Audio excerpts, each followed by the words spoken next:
Starting March 1st, Victorian drivers who hold a valid prescription for medicinal cannabis and show no signs of impairment will no longer face an automatic 6-month suspension if they test positive for THC, the active compound in cannabis. Instead, magistrates will now have the power to assess each case individually and determine an appropriate response.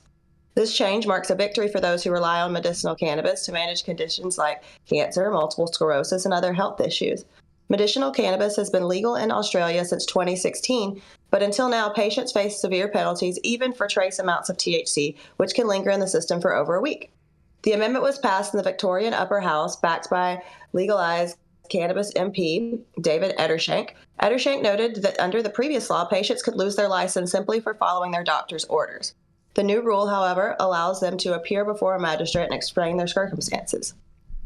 It's important to note that it will remain illegal to drive with THC in your system, but now drivers with valid prescription won't automatically lose their licenses if they test positive. So I think that this is positive. I think it's a good step towards, more reasonable policy. I think that, you shouldn't automatically be stripped of your ability to get to work, to take your children to school, just because you need cannabis to help you have a healthier, happier life.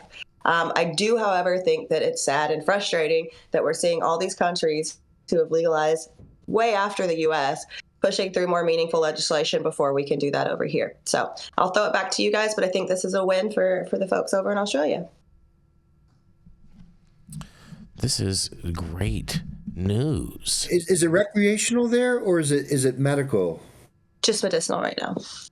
Okay, just medicinal. But is there a movement to legalize, or? I believe so. I believe they're working on it, but this is amazing news. I can't believe that this is coming out from the Australian government. I'm in shock right now. It's great.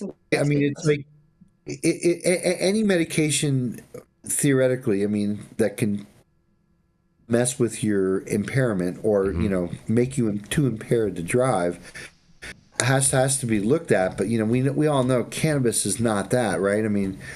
It's all those other drugs. Don't you worry about like the guy who just popped 2 benzos, now he's driving down the freeway exactly the wrong way or something? So it's like, yeah, in a way, Jenny, I agree with what you're saying, but I think the focus needs to be more on things that actually impair your driving skills, right? Mm-hmm. I just hope more governments. I just hope more governments take a page from this, and I can't believe that I'm actually saying that Australia is being a leader in this. This is baffling to me. But yeah, if you've taken your cannabis medication because you have cancer before you go to bed, you sleep through the incredibly psychoactive effects, and then you go to work tomorrow and you get a speeding ticket or bump into somebody, you shouldn't lose your driver's license. It has nothing to do with cannabis. You just might not be a great driver. Or maybe the other guy hit you. Or that also might not even be your fault. Yeah. So I think this is. I think the point you're making is that if there was a blood test given, you would still have a measurable amount of THC in your blood from using the night before, but not it impair your driving, right? Yep. Correct. Yeah, this is great news. Shout out to Ontario, man. Good job, you guys.